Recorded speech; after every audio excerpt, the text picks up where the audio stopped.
2007 Lizard Boat Robot. 10 years ago, there was an experiment. 2008 Watermelon Astronaut Summertime. An experiment to see what would happen if a bunch of game developers were locked in a room for 2 days.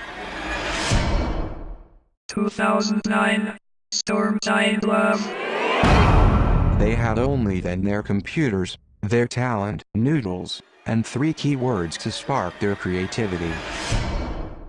2010 Dinosaur Revenge Bar. In just 48 hours, they have to create an entire game, from start to finish, and it has to not only work at the end, but be fun to play. 2011 Battersuit Tea.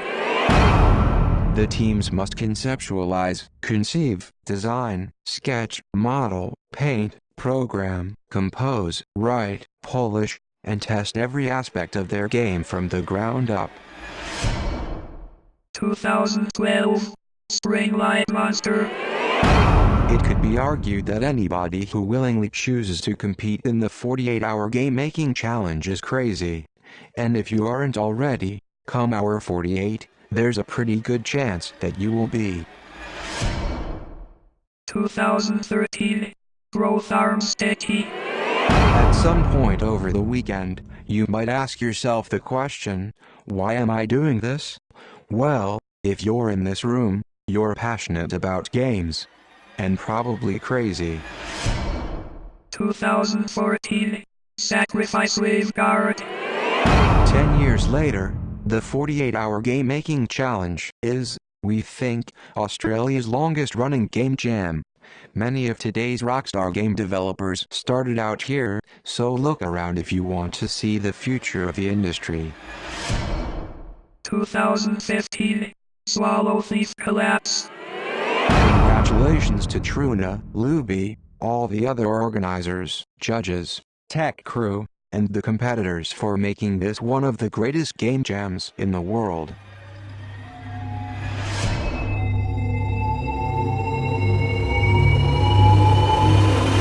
And now, let the 10th battle commence.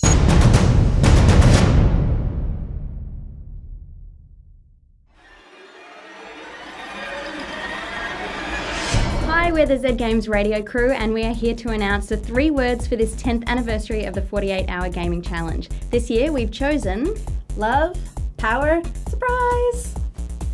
Best of luck, guys. We'll catch you at the end of the 48 hours. Alrighty, you know my feelings. You're all completely bonkers, especially those in the front row who have been here way too many times. Alright, you've got love, power, surprise, and you have 48 hours.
We're going to be doing a Vive game, and it's based around procedurally generated animals, a little bit like Viva Pinata and The Sims. There'll be a lot of... it's a bit of sandbox, and it's a randomised factor for the generation of the animals. And you'll have to do things like feed them and make sure they're not fighting and make them mate. The Nupids want to become Cupids, and to do that, they need to surprise hug as many people as they possibly can in a very short amount of time. It's 4-player, it's godlike, it's amazing, you're gonna love it.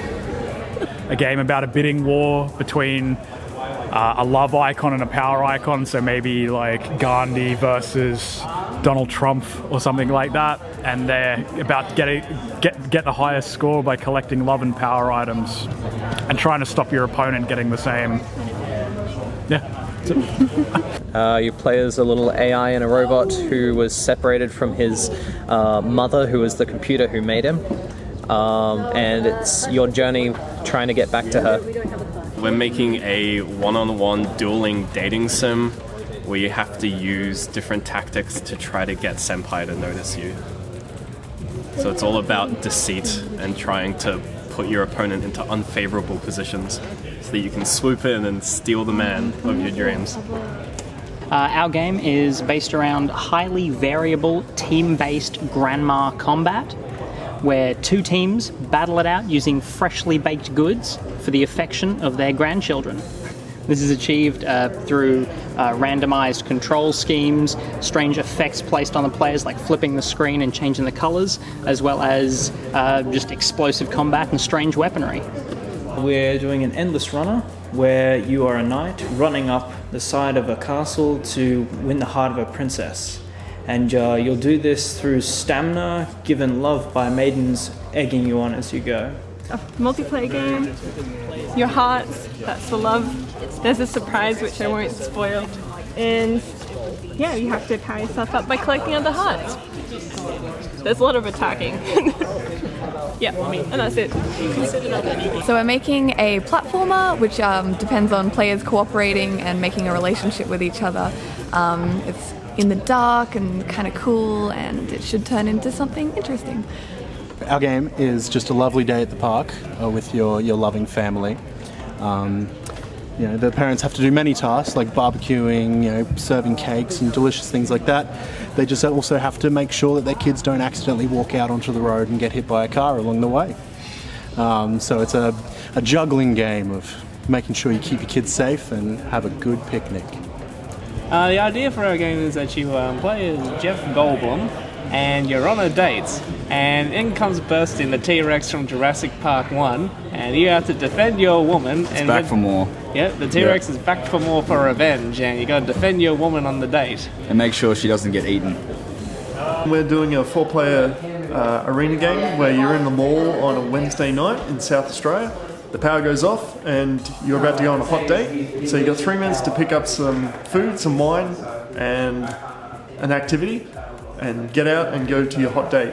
The love is you're going on a date, the power is the power goes off, and the surprise is you don't know what you're going to get in the mall. Cool, so we're doing a quick, small-scale kind of battle arena where the crowd loves you. The more you beat up your opponents, the surprise comes from like different traps around the arena popping up like mid-fight, and the power comes from power-ups that the loving fans throw to you, and that's pretty much our idea. So our game is a multiplayer arena-based game which involves feeding monsters to gain their affection and so that they attack other players, and other players can steal their affection by feeding them, and the more you feed them, the more they evolve and they become more powerful, more dangerous. Text adventure game, so we need to type something in the laptop to communicate with the laptop, and the laptop will demonstrate the graphics or sentence back to as a reaction to players. And our idea is about a prince to overcome multiple difficulties to find the princess and to find love and be powerful. It's called Love Gun. It's about a guy that's fighting against depression by trying to find as much love and happiness as he can. However, every time he tries to find love, he inevitably runs into a lot of nasty surprises which just help drag him back into the depression. So he fights his way out, blasting away with his love gun to remove any obstacle that he can find. It's basically a top-down shooter. It's up to 8 players. People are going to be sharing controllers, so the movement stick and trigger. That's kind of love, but really the power of love is that they'll be stronger the closer they are together, and as they move away, as they're alone, they're weaker. So you want to progress through these rooms as a group, but there'll be puzzles to bring them apart. And yeah, surprises, and we're going to have random powers, random weapons that you can get from surprise boxes. Well, our game is about a god of destruction who loves someone in the world, and there are 3-4 of these people in the world, and he crushes one of the houses every so often, and the people have to get in the houses, and he has to not crush the people that he loves, but he wants to crush everyone else. But he doesn't know what he's doing. He doesn't know what he's doing. The other people have to convince him to kill the other person. That makes sense. Yes, I think. Good. Are we good? Well, we're doing a multiplayer VR game where several people are using computers and one person is in VR. This VR person is going to be a giant towering over all of the other players. They're going to be trying to pick them up, like so, and either kiss them, and either that player will be stunned or they'll explode in their face. My idea is to take my HTC Vive, chuck someone in it. Someone else is going to have a little manual, and basically what they have to do is talk to each other. So the person in the Vive has kind of got to describe what they see. The person in the manual works through the manual, works out what they need to do, and the person in the Vive has to pull levers or unlock doors or throw a grenade. I don't know. I haven't got that far yet, but yeah, that's the general idea. So we've got a spiritual successor to our winning game a couple of years ago, Sacrafruit. You play as the Banana King, and for the love of all banana kind, you are defending your base from a surprise attack, and you will be using a very powerful sword to defend yourself. Now, essentially, players are going to have to mash buttons to try and push their arms towards their opponent. But as the game progresses, random events will occur. More arms are going to burst out, missiles are going to be flying, and they're going to have to mash more and more randomized buttons on the keyboard as they go. And it's just going to get more and more hectic and more difficult.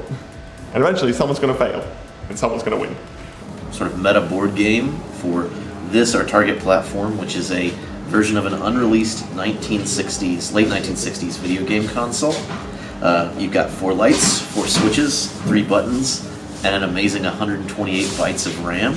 This platform was clearly meant to do things like adventure games, solo games, board games, and that's what we're going to try to do cooperatively this year.